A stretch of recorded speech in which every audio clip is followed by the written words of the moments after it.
So on Monday, Eddie Howe officially signed his 2.5-year contract with Newcastle, but not after 3 days of agreeing the deal in principle because of issues surrounding his backroom staff. So what was all that about? The same thing happened when he pulled the plug on joining Celtic 6 months ago. It was the same sort of thing. Well, in this video, I'm going to shed some light on what's going on with his backroom staff over a coffee.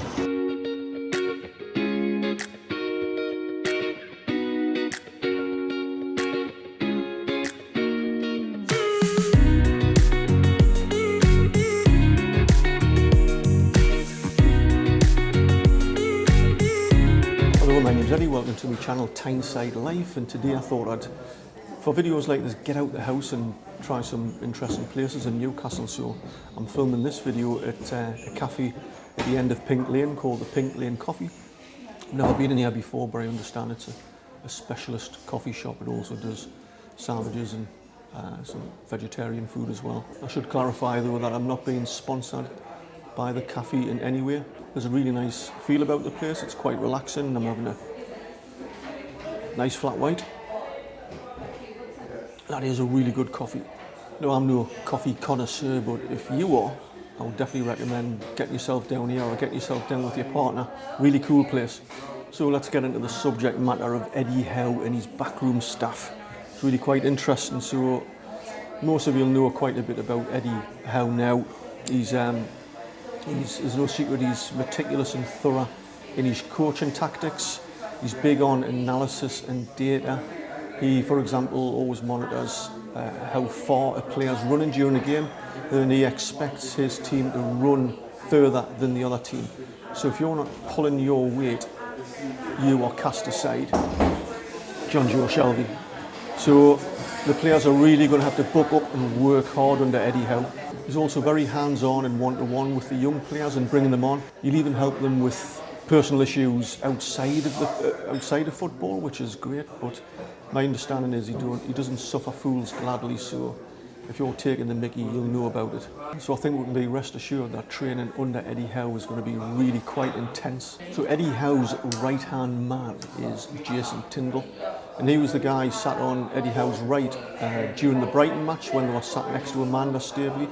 And Eddie and Jason go way back with Bournemouth, and Jason was the assistant manager through all the years of the promotion from the second division all the way through all the years in the Premier League.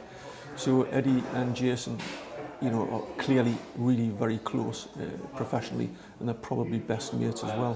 When Eddie Howe left Bournemouth in 2020, Jason actually took over as manager for about 6 months, but he was sacked because obviously the results weren't quite going their way. And then he went on to become part of the backroom staff at Sheffield Wednesday, where he's been operating as a first-team coach. My understanding is that Jason Tindle will work closely with the defence, but especially at set pieces. And that's something that we desperately need tightening up.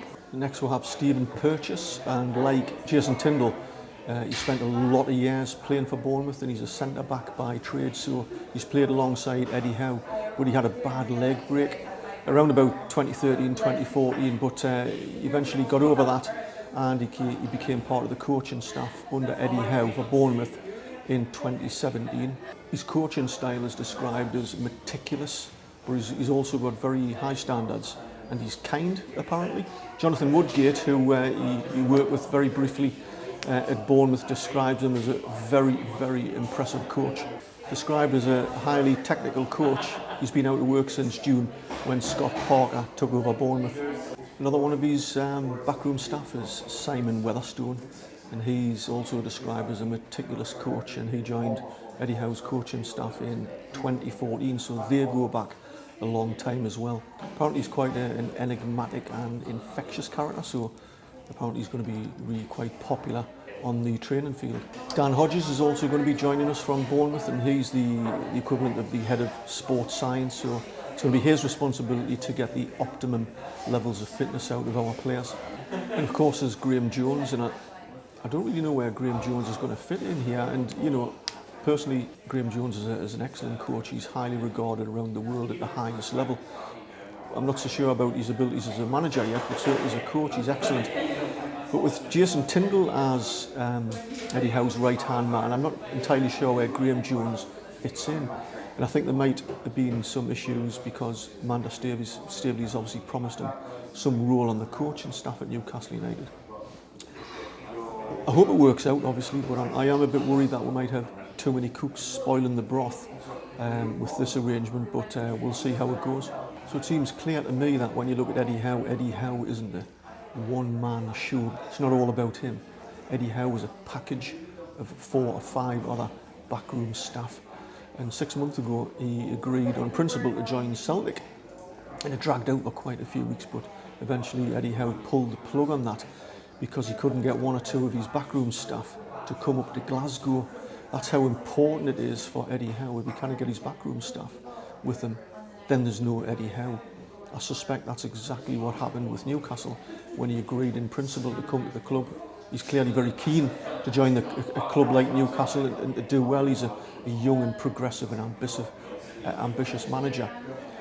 But I think he went through the same process that when he agreed with Amanda Staveley that he would join the club, he then had to go around his backroom staff, who I've just mentioned, and see what their feelings were about leaving their respective clubs and the areas that they live and bring their families up to Newcastle. So I think that was the 3-day wait, and if 1 or 2 of those backroom staff had have said no, I fully expect that Eddie Howe would have turned the opportunity down to join Newcastle.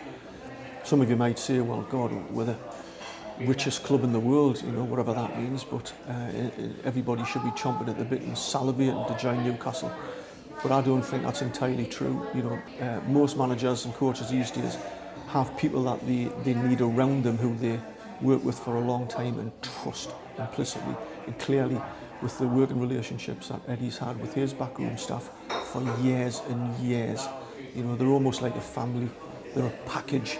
So basically we have the Bournemouth, or the AFC Bournemouth management and coaching team in its entirety now at Newcastle United, applying the same principles as they did at Bournemouth. But hopefully over those last couple of years when they got relegated, I'm quite sure there'll have been some personal development and they'll have learned from some of the mistakes and apply them when trying to deal with Newcastle United. So hopefully that clears up the confusion surrounding Eddie Howe and his backroom staff and why there was a 3-day delay before he eventually signed for us, but he has. I think it's really exciting for the club, and I'm absolutely certain that when we play Brentford on next Saturday, we'll see a renewed energy about Newcastle, a different formation and probably just a completely different look. Well, I'm hoping anyway.